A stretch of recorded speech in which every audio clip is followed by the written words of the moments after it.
I find it remarkable how little politicians and economists and people in general understand how we got here. It's not well known why we've ended up so well off and why it happens to us and not to other species. Why don't rabbits and rocks experience prosperity?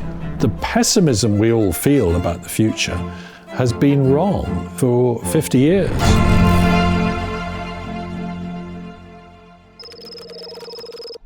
Hi, my name's Matt Ridley. This is my book, The Rational Optimist, in which I argue that the world has got better and better for most human beings in the last 50 years in particular, and that the reason for that is because of the innovation that comes from the exchange of ideas among human beings.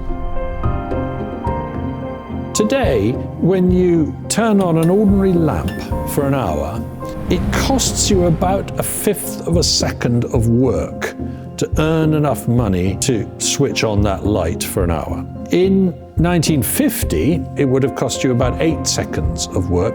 And the wonder of it is, total electric living is not expensive. In 1880, with a kerosene lamp, you would probably have had to work for about 15 minutes. In 1800, with tallow candles, you'd have had to work for 6 hours. The average person could not afford a candle in 1800.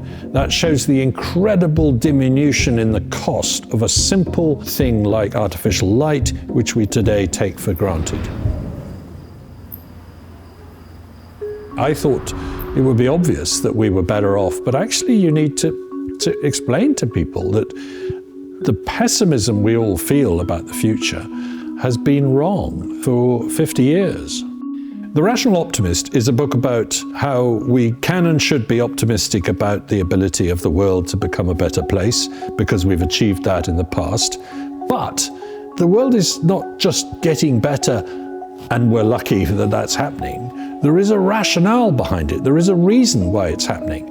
And that's because human beings exchange and specialize, swap ideas come together, meet and mate and have baby ideas. And that is the process that gives us a reason to be optimistic about the future. When you think about how human society works, we each do a very specialized thing which we call work.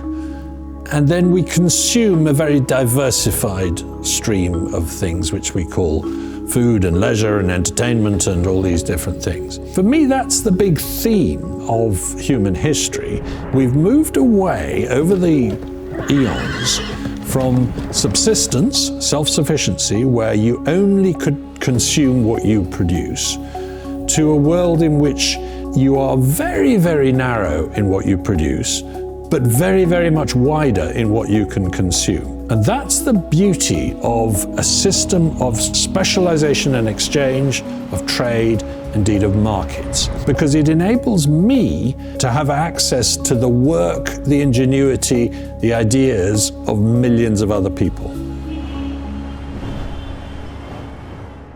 As I write this, it is 9 o'clock in the morning.